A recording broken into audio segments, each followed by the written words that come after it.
Hello students, I am Hemchan from Navjyoti Global School Padpani. This is class 8, subject science, chapter 17, stars and the solar system. तारे एवं सौर परिवार, इसके बारे में हम स्टडी करेंगे चैप्टर 17। समझते हैं। Fahli and Bujo visited their grandparents' village during the summer break.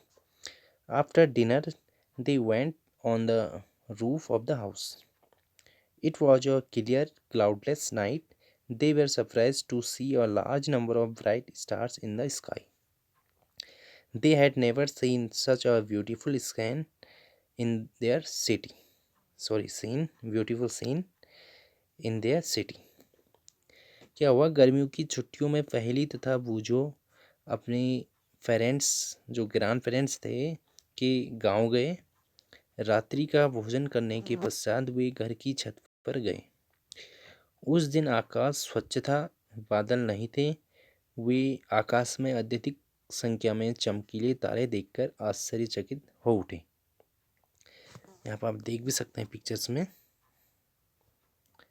तब क्या हुआ, वे आकाश में अत्यधिक चमकीले जो तारे थे वहाँ पे आश्चर्यजनक हो उठे।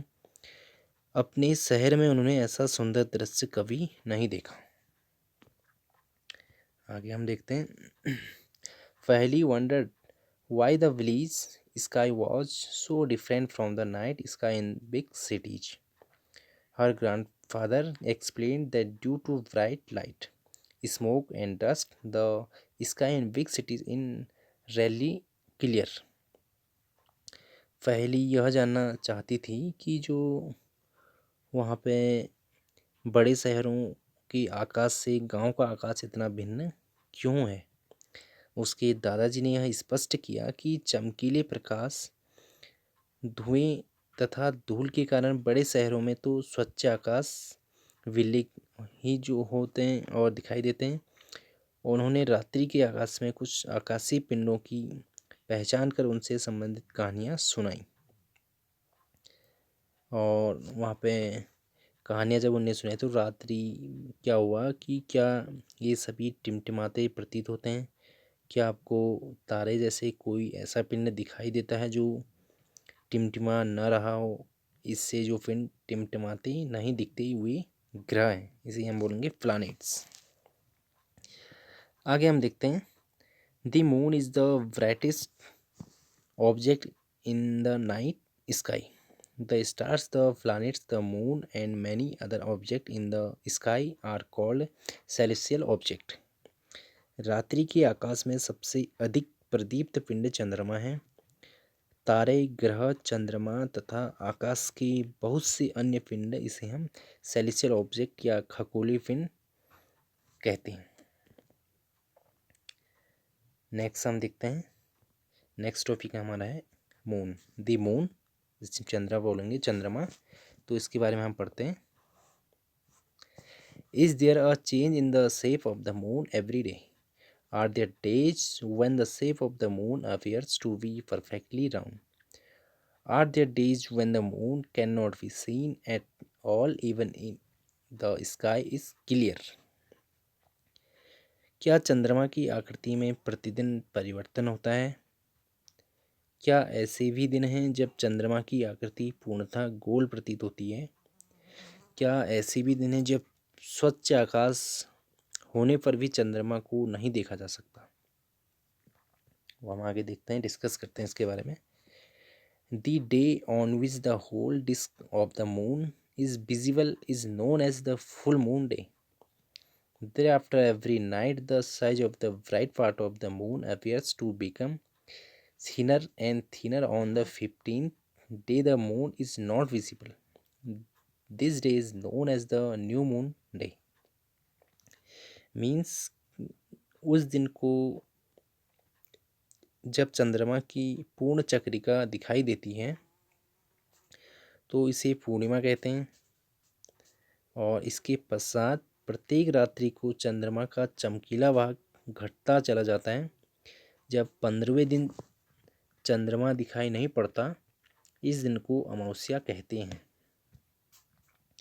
अगले दिन चंद्रमा का एक छोटा भाग आकाश में दिखाई देता है, इसे बालचंद्र कहते हैं। इसके पश्चात फिर प्रतिदिन चंद्रमा बड़ा होता जाता है। 15वें दिन एक बार फिर से वह चंद्रमा का पूरा दृश्य दिखते हैं। आगे हम देखते हैं।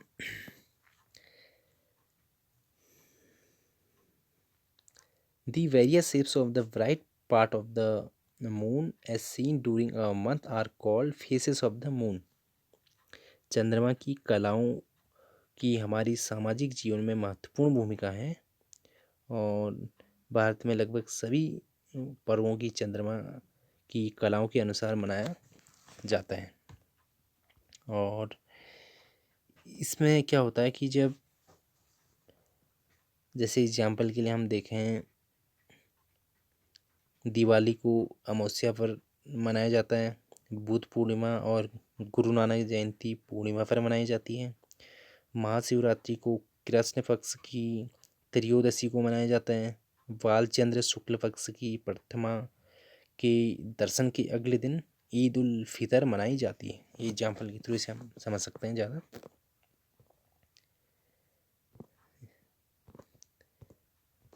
नेक्स्ट हम पढ़ेंगे दी मून सरफेस। जो मून का सरफेस है, पृष्ठ है चंद्रमा का, इसके बारे में हम पढ़ेंगे। The moon is a fascinating object for poets and storytellers. But when astronauts landed on the moon, they found that the moon's surface is dusty and barren. There are many craters of different sizes. It also has a large number of steep and high mountains. Some of these are as high as the highest mountains on the earth. कवियों तथा कहानीकारों के लिए चंद्रमा एक चिंताकर्षक पिंड है, परंतु जब अंतरिक्ष यात्रियों ने चंद्रमा पर कदम रखे तो उन्होंने चंद्रमा के पृष्ठ को धूल भरा तथा निर्जन पाया। उस पर विभिन्न आमापों के गर्त हैं। इस पर बहुत से खड़ी ढाल वाले ऊंचे पर्वत हैं। इनमें से कुछ पर्वत तो ऊंचाई में पृथ्वी की सर्वाधिक ऊंचाई की पर्वतों के समान है। यह पिक्चर्स में हम देख सकते हैं। स्टोरी के तौर पे इसे हम समझते हैं। इसमें हमसे कहा गया है, डिड यू नो, क्या आप जानते हैं, on July 21, 1969 Indian time the American astronaut Neil Armstrong landed on the moon for the first time. He was followed by Edwin Aldrin. क्या हुआ, 21 जुलाई 1969 को अमेरिका की अंतरिक्ष यात्री नील आर्मस्ट्रॉन्ग ने सबसे पहले चंद्रमा पर अपने कदम रखे। उनके बाद जो एडविन एल्ड्रिन चंद्रमा पर उतरे। ये था an astronaut on the moon, जो चंद्रमा पर अंतरिक्ष यात्री आप देख सकते हैं पिक्चर्स में। नेक्स्ट टॉपिक है हमारा दी स्टार्स, तारे। When other objects do see in the night sky, there is a large number of stars in the sky observed carefully on a dark night and from a place away from a big city. Are all the stars equally? In fact, the stars are present in the sky during the daytime also. रात्रि के आकाश में आप अन्य कौन सी वस्तुएं देखते हैं? आकाश में असंख्य तारे हैं।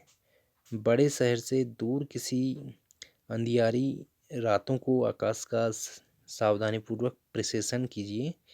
क्या सभी तारे समान रूप से चमकीले हैं या क्या सभी तारों का रंग एक जैसा है, यह आप चेक करेंगे। इसके बाद however they are not visible then because of the bright sunlight. वास्तव में तारे अपना प्रकाश उत्सर्जित करते हैं। सूर्य भी एक तारा है। अन्य तारों की तुलना में सूर्य इतना अधिक बड़ा क्यों दिखाई देता है? आगे हम देखते हैं, एब्जॉर्ब सब prominent star or a group of stars in the sky for about 2 hours or more. What do you find? Do you find any change in the positions of the stars in the sky? आपके पास जो रखी football, ये चीज़ें आपने वहाँ पे क्या करनी है। इसके बाद आपने जो एब्जॉर्ब करना है उसको, आप क्या पा रहे हैं कि वहाँ पे कि जो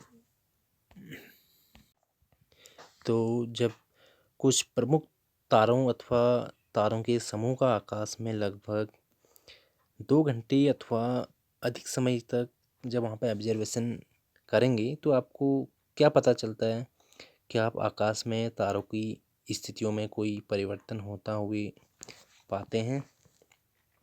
You will find that the stars appears to move from east to west.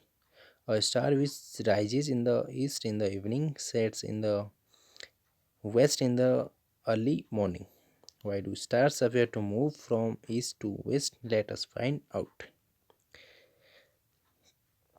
अभी कह रहा है कि आप यह पाएंगे कि तारे पूर्व से पश्चिम की ओर गति करते प्रतीत होते हैं।